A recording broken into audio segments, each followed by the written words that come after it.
Boa noite. Há quase um ano que os antigos clientes do Banif esperam por uma solução para o dinheiro investido nas obrigações subordinadas. A 20 de dezembro, o Governo e o Banco de Portugal decidiram vender o Banco Internacional da Madeira ao Santander Tota por 150 milhões de euros.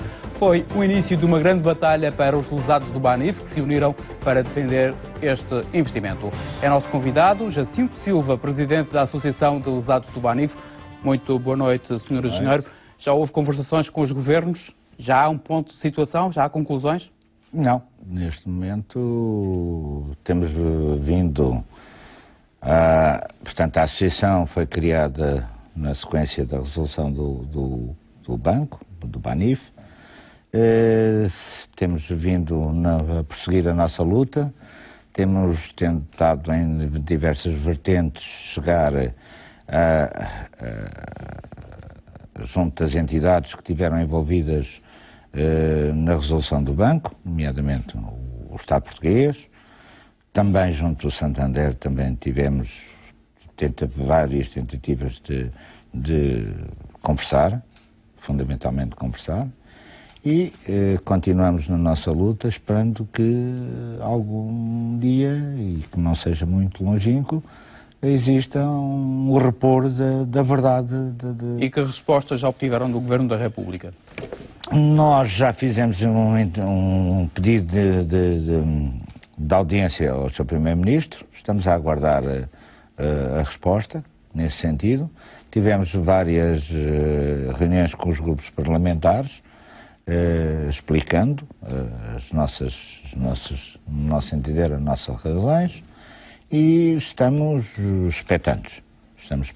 Temos alguns indícios de que efetivamente está a haver um olhar mais cuidado sobre esta situação, mas neste momento eu não posso estar a garantir, dizer que está marcada. Que indícios são esses? Aqui as pessoas estão preocupadas, começa-se a haver alguma consciência relativamente ao modus operandi da resolução, tem vindo a público factos que levam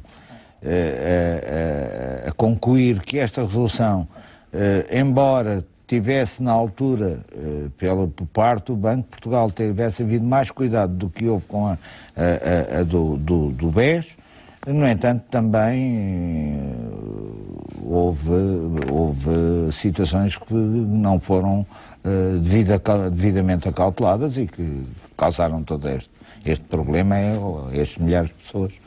Neste momento, a Associação dos Lesados do Banif representam quantos clientes do Banif? Nós, neste momento, em termos de associados, temos cerca de 800 famílias que representam cerca de 1.200 lesados.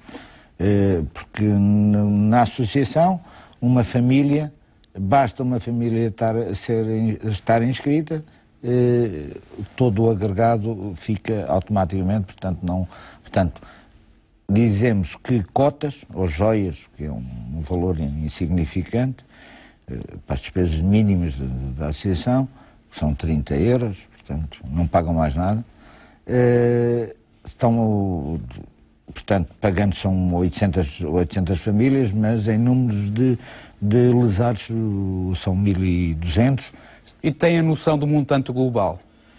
Do montante global que nós representamos, sim, isso é mais difícil, porque nem sempre as pessoas dizem ou querem. Por outro lado, nós estarmos a trabalhar também com esses números, teríamos também de estar a divulgá-los, temos uma noção, mas não é... A maioria destas pessoas são da Madeira e dos Açores? A grande maioria dos lesados e dos associados, no fundo depois isto tem uma certa correspondência, são Açores, por incrível que pareça. Os Açores, a região dos Açores tem um peso maior, depois vem a Madeira e depois o continente e a diáspora.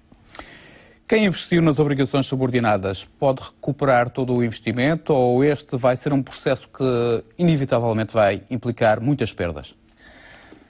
Ouça, a expectativa é que não haja, portanto, grandes percas, mas numa negociação, e isto nunca poderá deixar de passar por uma negociação, ou então vamos eternizar este problema e esperamos que os tribunais decidam, mas não é por essa via que a Associação, independentemente dos processos no tribunal estarem a decorrer, mas não é por aí que nós queremos ir. Nós queremos chamar a uma mesa quem esteve presente na resolução, como a fez, que assumam as suas responsabilidades e que em conjunto e de uma forma sensata surja uma solução. Isso quer dizer que vão chamar à mesa das negociações apenas o governo de António Costa e não o governo de Pedro Passos Coelho? Repare, o Estado português é representado pelo governo. Portanto, será aquele que estiver à data. Atualmente temos o Dr. António Costa, portanto terá de ser o Dr. Mas o anterior governo não tem nada a ver com isto, é isto? Não. Ou também teve culpas? Bem, este processo não acontece pura e simplesmente no clique do dia 23 de dezembro, não é? Portanto, isto é um processo que se arrasta desde 2012. Há inclusivamente, intervenção do Estado no próprio banco, nessa altura. Portanto, o Estado já sabia que o Banif tinha um problema. Existia um problema no Banif. Havia pressões da União Europeia também no sentido de haver uma reestruturação do banco. Algumas coisas foram feitas e o banco, inclusivamente o Estado, injetou dinheiro no próprio banco. As coisas provavelmente não estariam a acontecer tão mal quanto foi passado. E não poderia ter acontecido porque ainda, e em resposta à sua pergunta, se o governo anterior teve ou não responsabilidades, nós sabemos, e foi recentemente, a ex-ministra das Finanças, a doutora Maria de Lourdes Albuquerque, afirmou que a resolução do Banif foi uma consequência de uma notícia. Porque um banco só pode ser resolvido de duas formas. Ou por falta de capitais próprios, que não era o caso, o Banif estava em cumprimento, ou por falta de liquidez. Curiosamente, há uma notícia que precipita toda esta situação, que é a famosa notícia da autoria do Dr. Sérgio Figueiredo, da TVI. Em 3 dias há levantamentos de 1.100 milhões de euros. O Banif não tinha condições de abrir os seus balcões nos dias seguintes. Portanto, há uma fuga. E foi essa falta de liquidez que ditou a sentença de morte do banco? Precipitou drasticamente. Se essa notícia não tivesse saído, com certeza que o banco ainda estaria aberto ou não? Qual é a vossa leitura para este processo? Acreditando no que nós temos falado com as pessoas que estavam envolvidas no Banif. O Banif teria de mudar de estratégia, claramente. Teria de implementar medidas de reestruturação mais fortes. Provavelmente haveria uma saída para o Banif que seria transformá-lo num banco das ilhas. Era um banco que, e isto é a própria União Europeia, fez alguma pressão nesse sentido, de reduzir a operação do Banif à Madeira e aos Açores e diáspora, deixando aquela aventura brasileira, ruinosa, provavelmente reduzindo ao mínimo a sua atividade no continente, mas seria, e sempre foi, o Banif sempre foi um banco que disse muito aos madeirenses, disse muito aos açorianos, disse muito à diáspora, que ela fundamentalmente assenta na Madeira e nos Açores. E podia manter-se apenas nestes mercados? E nesses mercados poderia levar algum tempo, mas de certeza que nunca iria levar a uma situação tão desastrosa como foi esta da resolução. Já falou que teve conversas com o Governo da República, já falou também que já falaram com o Santander. Qual tem sido a resposta do banco? Já houve aqui uma proposta, pelo menos o Santander já fez algumas propostas no sentido de chegar a um entendimento sobre estas obrigações. Não concordo consigo. A proposta do Santander é uma proposta do Santander que não tem nada connosco. Aliás, foi por posição pública, nós tornámos-nos público, que aquilo não era proposta. Aquilo não resolve nada. E não resolve nada porquê? Aquilo é uma emissão de obrigações do Santander a 10 anos, com uma taxa de juro de 7,5 bruta, mas para subscrever é preciso ir pôr lá o dinheiro que os lesados punham. Os lesados tinham acesso àquela emissão de obrigações que, não sei porquê, vinha rotulada de obrigações para os lesados do Banif, não sei porquê. Os lesados do Banif perderam tudo. Não têm dinheiro. Como é que podem ir subscrever obrigações? Não têm dinheiro. As pessoas não têm dinheiro para comer. Há pessoas que não têm dinheiro para os medicamentos. Temos lesados que têm apoio social da região autónoma da Madeira e dos Açores.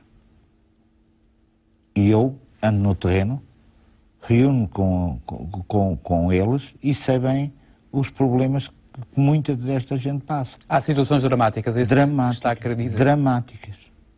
Portanto, isto não é solução nenhuma. O que nós entendemos, relativamente ao Santander, que fique claro, nós enviamos 2 cartas a solicitar uma reunião para, em conjunto, tentar com o Santander arranjar uma solução para este problema. Porquê?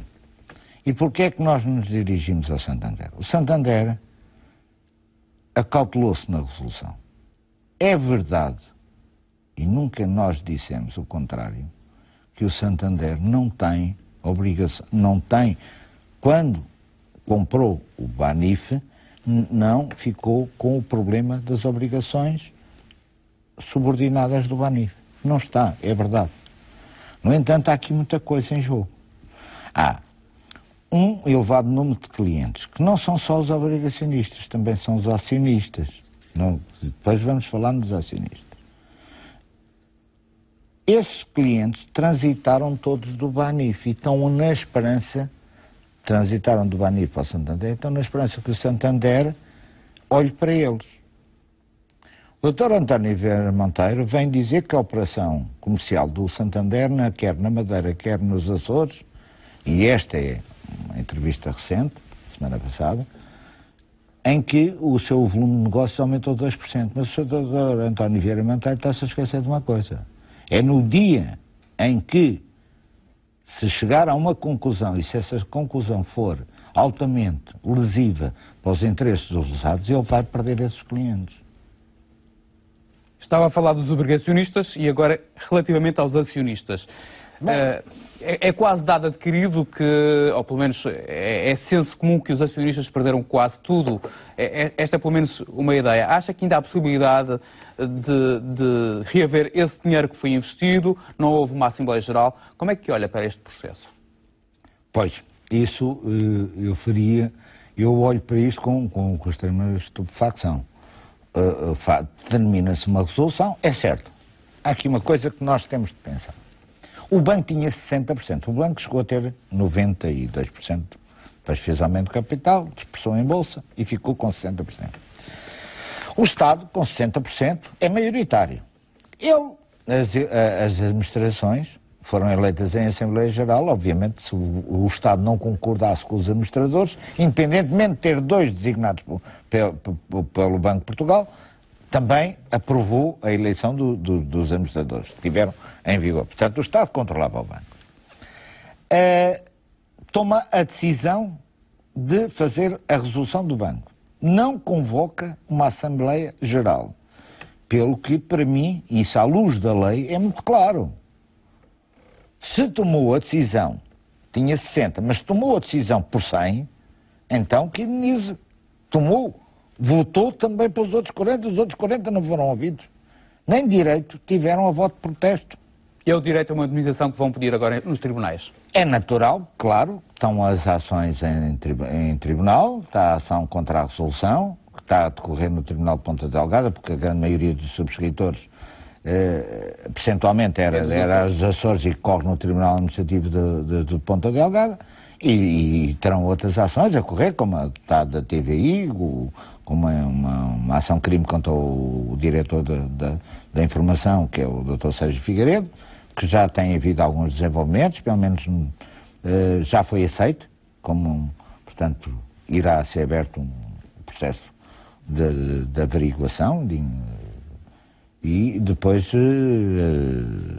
concluído este, seguirá o processo de Relativamente a esse processo civil, da TVI, pode haver interesses comerciais por trás devido à divulgação dessa notícia? Basta ver quem é a TVI, basta ver as ligações Santander, Prisa e TVI, não é preciso dizer mais nada. Foi uma notícia propositada? Para mim não tenho dúvida. Mas veio a confirmar-se, portanto, a venda do banco. Repare, veio, claro, ela já estava preparada. Há todos os indícios que esta venda esta venda ao Santander do Banif não é no dia 23. Repare, não é no mínimo estranho que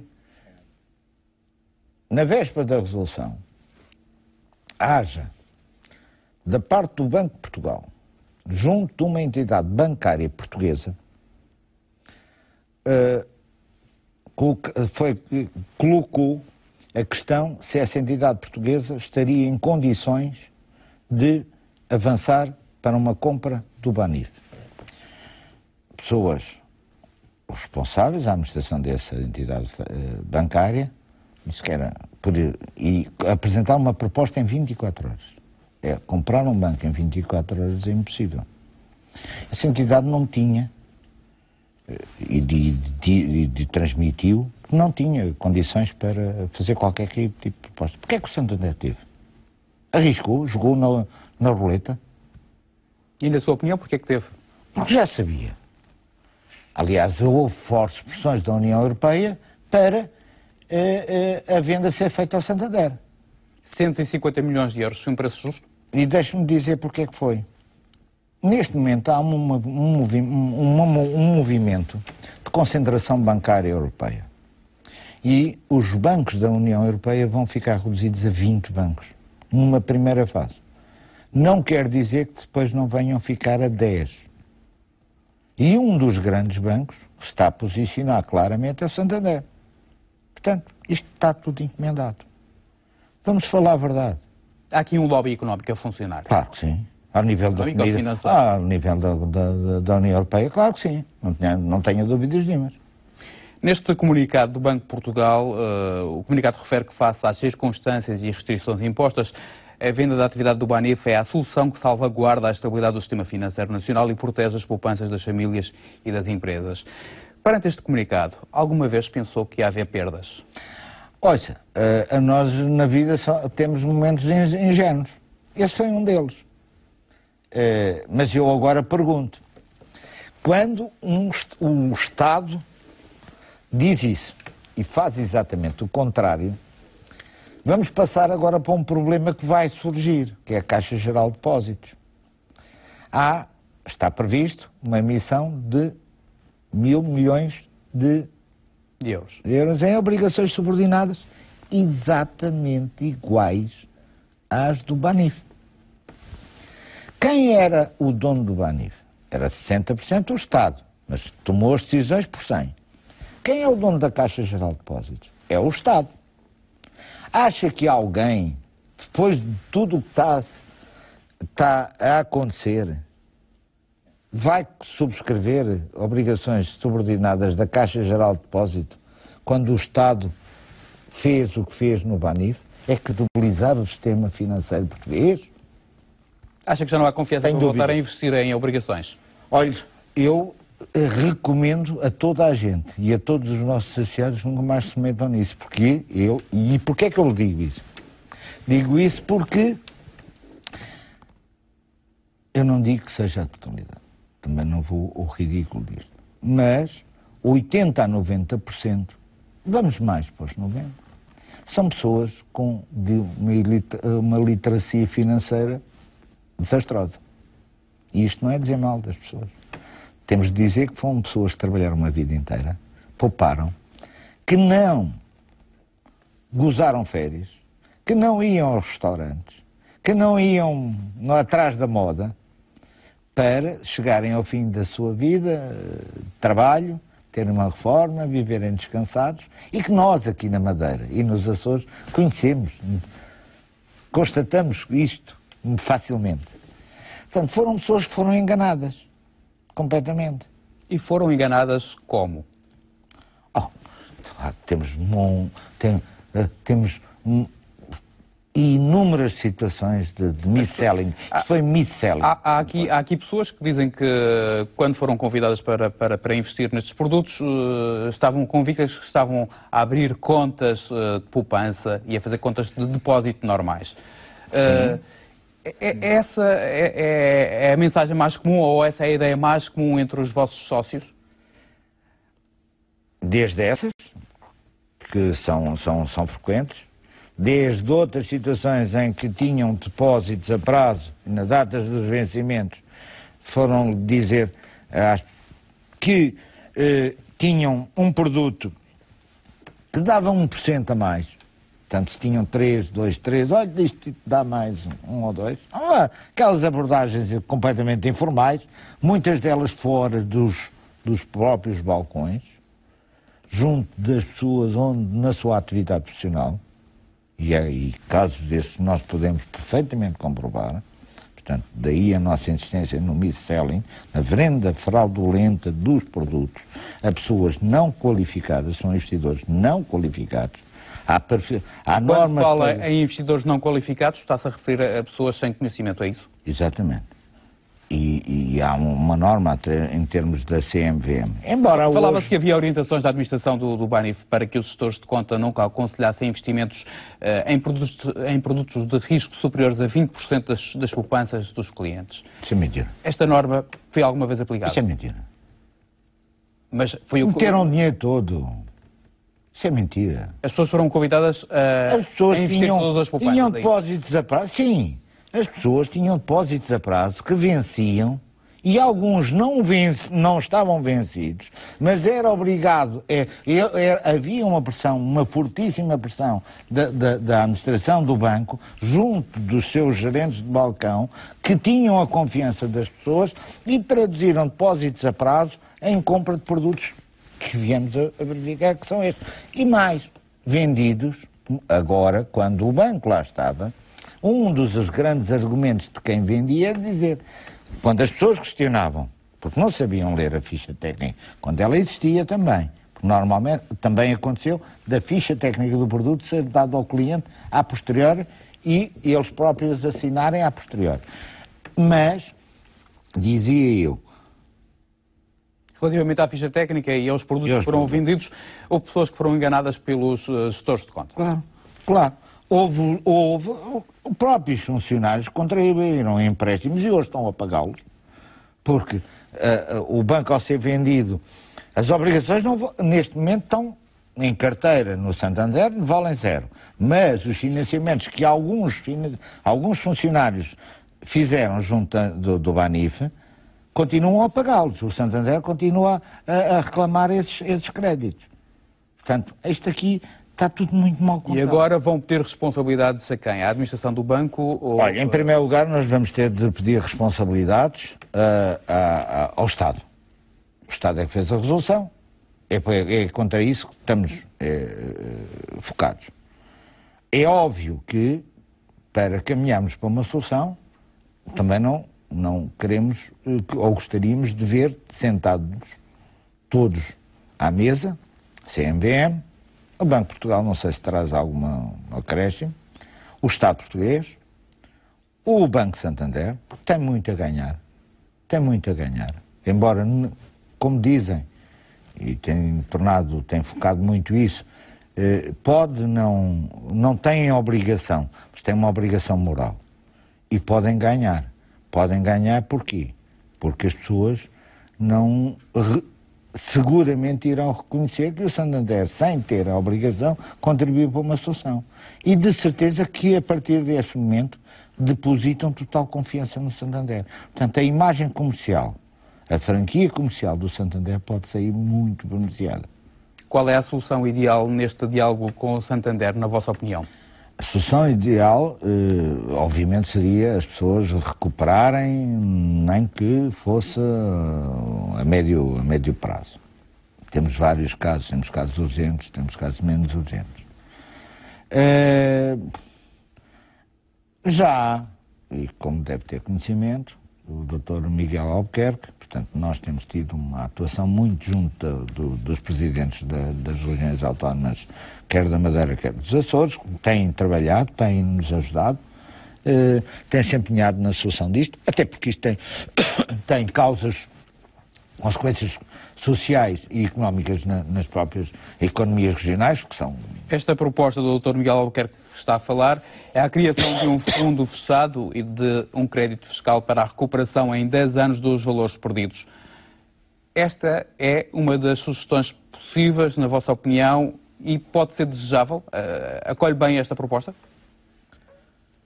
Diria que é a primeira proposta concreta que surge. Portanto, como tal, não havendo outras, essa é uma ponto de partida. Pessoalmente, se quer a minha opinião, não me desagrada. Numa negociação, eu tenho de ter presente que não é só uma parte que ganha. Ambas as partes têm de ganhar e ambas as partes têm de perder. Tem de haver cedências de parte a parte.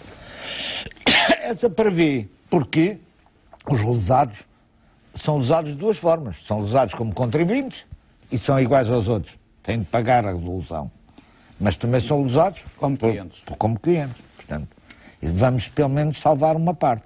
Salvando uma parte, essa não vejo, muito sinceramente, e a Alboa, temos discutido, a Alboa não vê com maus olhos essa proposta como um ponto de partida de uma negociação.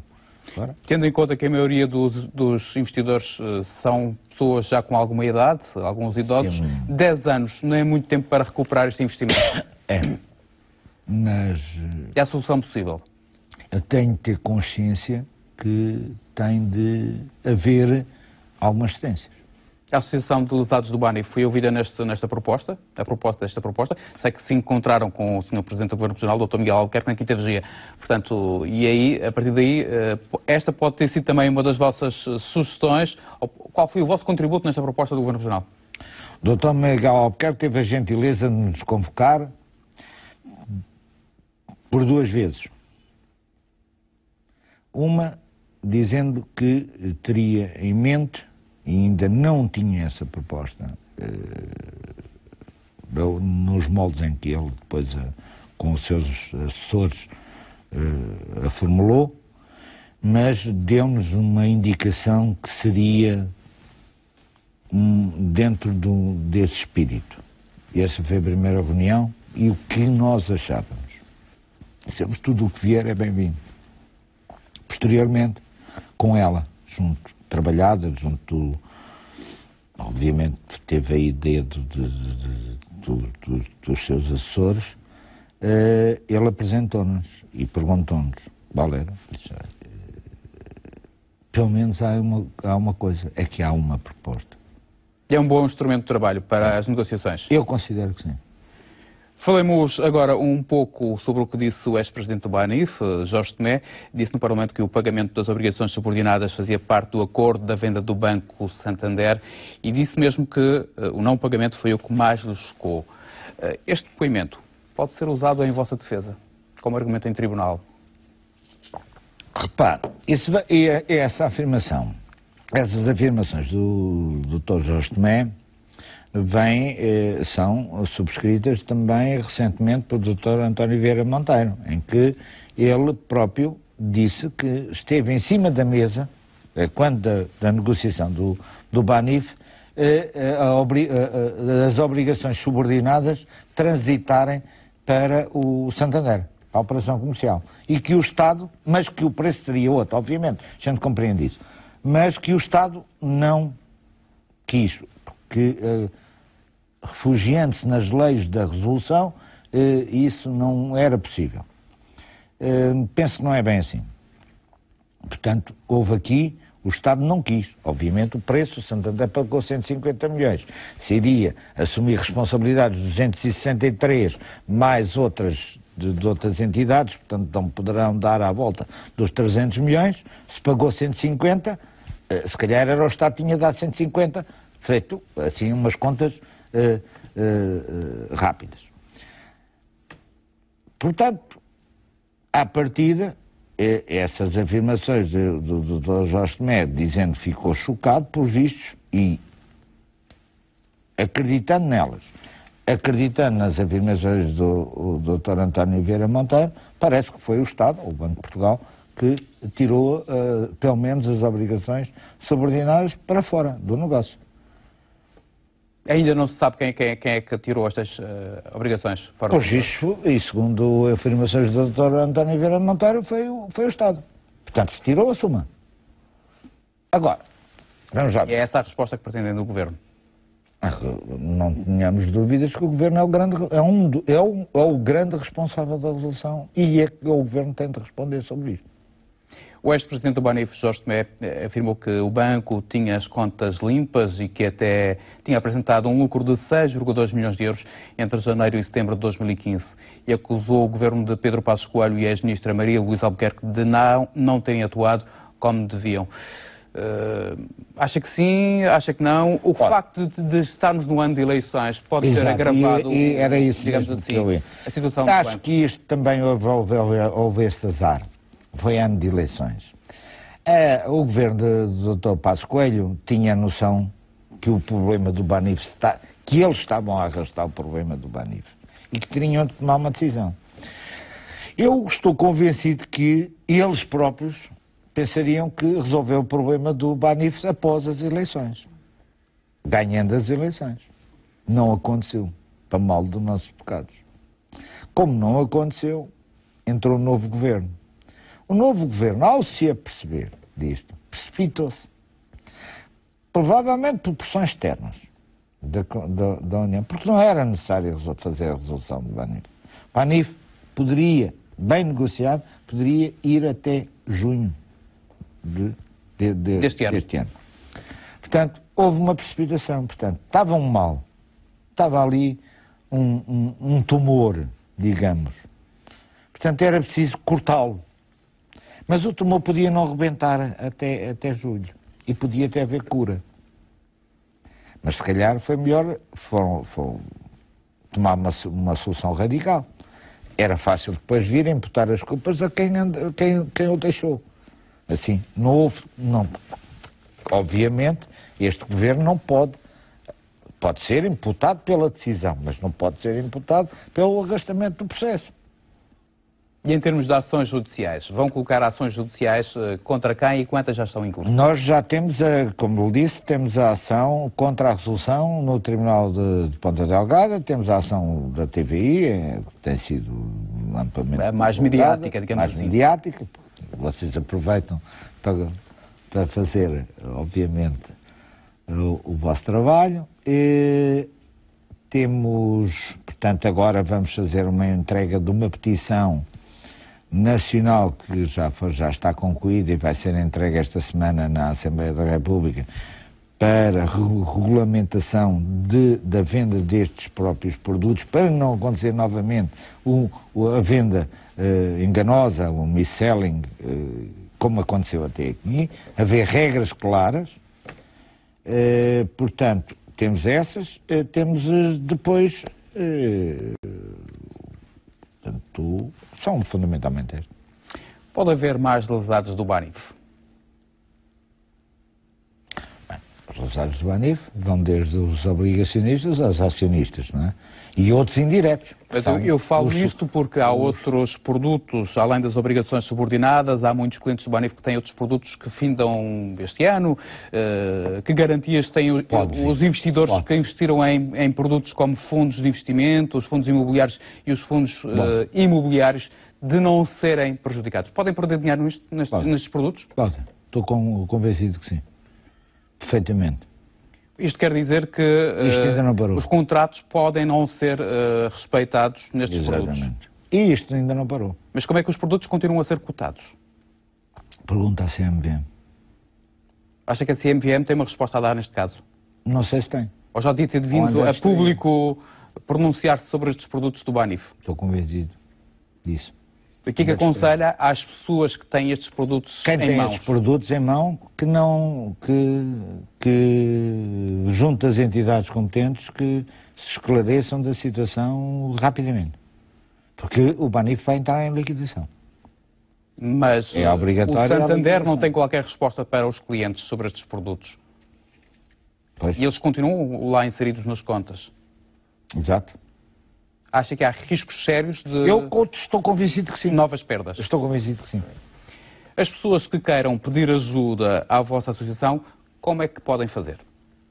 Olha, antes disso, eu queria só referir uma coisa, se me permitir. Foi a questão da venda e do valor da venda.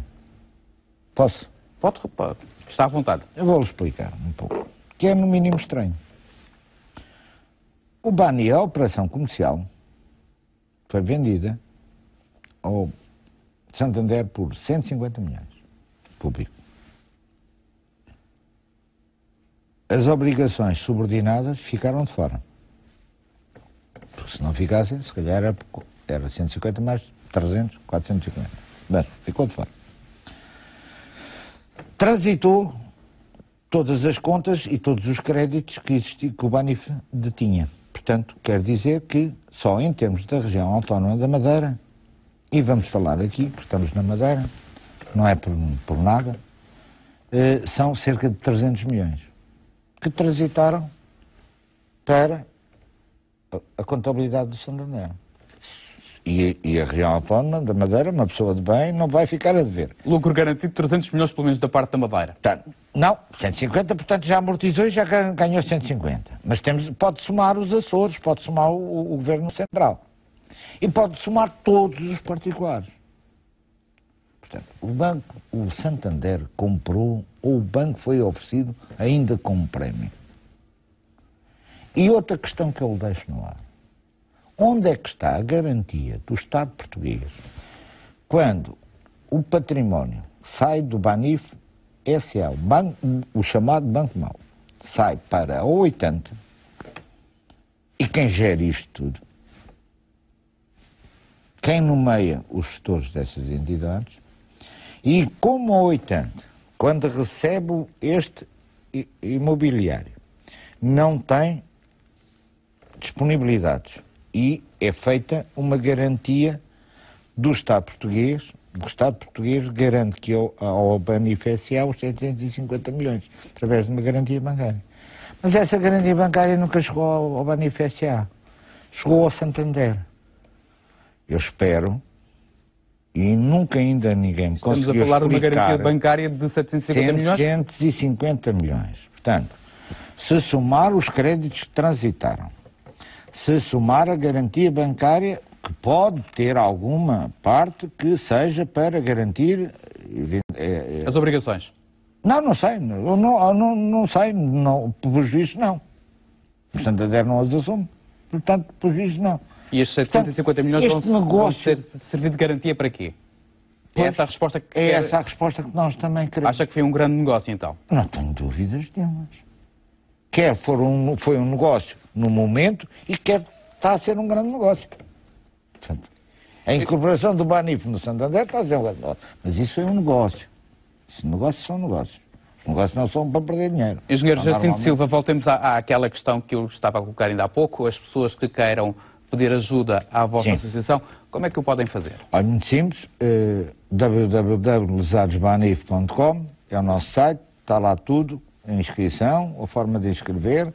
Temos na Madeira pessoas, e está lá identificado quem elas são, representantes da associação. Temos nos Açores, a nossa sede é em Lisboa, portanto, extremamente fácil de aderir à nossa plataforma. Alguma mensalidade? Há uma joia inicial de 30 euros e não há mais nada. Nós estamos aqui, nós não somos remunerados, a direção da associação obviamente não é remunerada, muitas das despesas são pagas do seu próprio bolso da direção. E como é que estão a ser pagos os processos judiciais ou como é que vão ser pagos? Pronto, cada associado